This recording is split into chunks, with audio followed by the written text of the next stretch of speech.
ఒక శాంతి సందేశాన్ని అందించడానికి యేసు ప్రభువు కారకులైన. అందుకే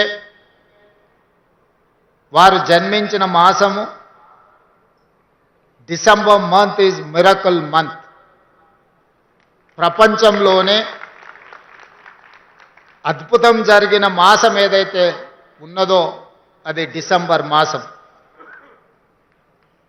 యేసు ప్రభు జన్మించడం వల్ల ఈ ప్రపంచానికి ఒక అద్భుతం జరగడమే కాకుండా ఈ ప్రపంచానికి శాంతి సందేశాన్ని ప్రేమ దూతగా వారు మన మధ్యలో అవతరించి మనల్ని అందరినీ సన్మార్గంలో నడిపించారు. ఈనాడు కాంగ్రెస్ పార్టీకి కూడా డిసెంబర్ తెలంగాణ ప్రజలకు కూడా ఒక మిరకల్ మంత్. నేను ఎందుకు ఈ మాట అధికారికంగా చెబుతున్నాను అని అంటే, డిసెంబర్ మాసంలో మా నాయకురాలు శ్రీమతి సోనియా గాంధీ గారు డిసెంబర్ 9 నాడు జన్మించారు.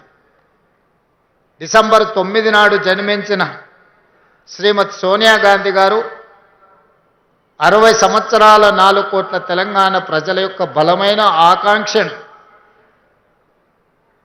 ప్రత్యేక తెలంగాణ రాష్ట్ర అవతరణ అసాధ్యము అనుకొని ఇక సాధించలేము అనుకొని వందలాది మంది తెలంగాణ బిడ్డలు ఆత్మ బలిదానం చేసుకుంటున్నప్పుడు ఈ సమాజంలో ఏ తల్లి కూడా దుఃఖంతో కడుపు కోతతో బాధపడకూడదు.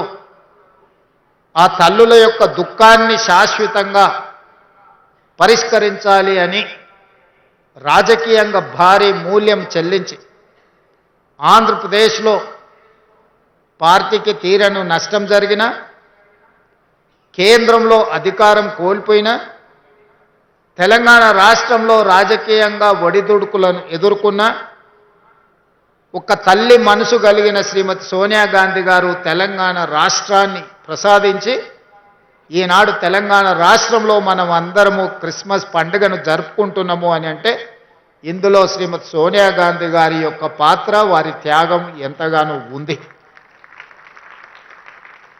ఇదే కాకుండా ఇదే వేదిక మీద ఇదే మాసంలో డిసెంబర్ 7, 2023 నాడు పేదలు ఎన్నుకున్న ప్రభుత్వం, పేదలకు సేవను ప్రేమను అందించే ప్రభుత్వం, ప్రజాపాలనను ఇక్కడనే ప్రమాణ స్వీకారం చేసి బాధ్యత చేపట్టి 4 కోట్ల తెలంగాణ ప్రజలకు ఈరోజు శాంతిని అందించడమే కాకుండా సంక్షేమ పథకాలను ఈరోజు పేదలకు చేరవేస్తున్నాము.